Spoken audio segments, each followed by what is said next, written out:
Faut-il croire au miracle? Dieu agit-il pour guérir? Ces questions divisent nettement les protestants. En cas de maladie, 70% des évangéliques comptent sur des guérisons miraculeuses. Ils sont bien moins nombreux chez les luthéraux réformés, seulement 13%.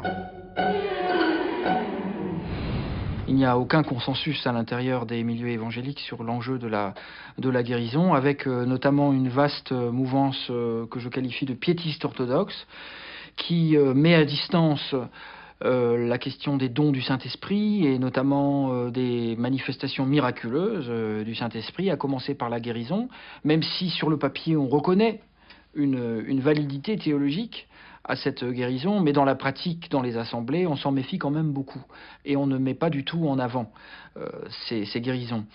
En revanche, dans l'autre grande famille de type évangélique, qu'on peut définir comme famille charismatique pentecôtiste, en revanche, effectivement, la guérison a pignon sur rue. Elle fait même parfois partie de l'offre de salut, c'est-à-dire qu'on va d'emblée, lorsqu'on présente le christianisme, mettre l'accent sur la guérison. Seigneur, nous croyons que tu es celui qui guérit. Je crois au miracle. Je crois que Dieu intervient bien au-delà de ce que nous pouvons comprendre. C'est ça que je veux dire quand je parle de miracle.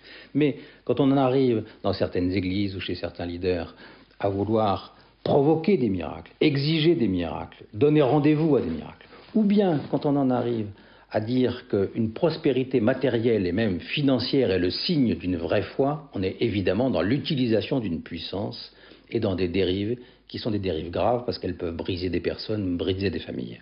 La théologie de la prospérité est une théologie qui naît essentiellement en Amérique du Nord, qui s'est répandue avec force en Amérique du Sud et qui va trouver un champ d'expansion absolument incroyable en Afrique subsaharienne. La théologie de la prospérité consiste à annoncer qu'avec le salut, les personnes acquièrent en Jésus-Christ de la même manière la santé et la prospérité matérielle, la richesse. Ces théologies de la prospérité sont discutées à la fois à l'intérieur de la sphère luthéro-réformée, mais aussi à l'intérieur de la sphère évangélique. Il ne faut pas imaginer que l'ensemble des protestants évangéliques français sont favorables à la théologie de la prospérité. Tout ce qui est recherche de puissance est suspect, parce que ça ne met pas l'accent sur Dieu lui-même bien souvent, mais sur celui qui prétend pouvoir accomplir un miracle, ou lire un miracle, ou interpréter un miracle.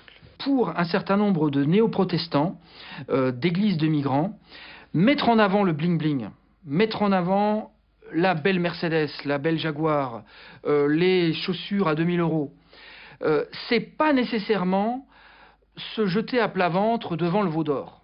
C'est un peu plus compliqué que ça. C'est aussi dire, on peut y arriver. Dire que les disciples du Christ vont devenir riches, ici c'est carrément une escroquerie. Et nous avons donc décidé de nous prononcer sur cette question parce qu'elle touche en particulier des communautés d'origine africaine, entre autres, sur notre sol, qui peuvent être la proie de gens indélicats. J'ai vraiment croisé des gens qui se disent chrétiens, mais qui n'ont plus grand-chose à voir avec le christianisme. L'essentiel étant la prospérité comme signe de la bénédiction de Dieu.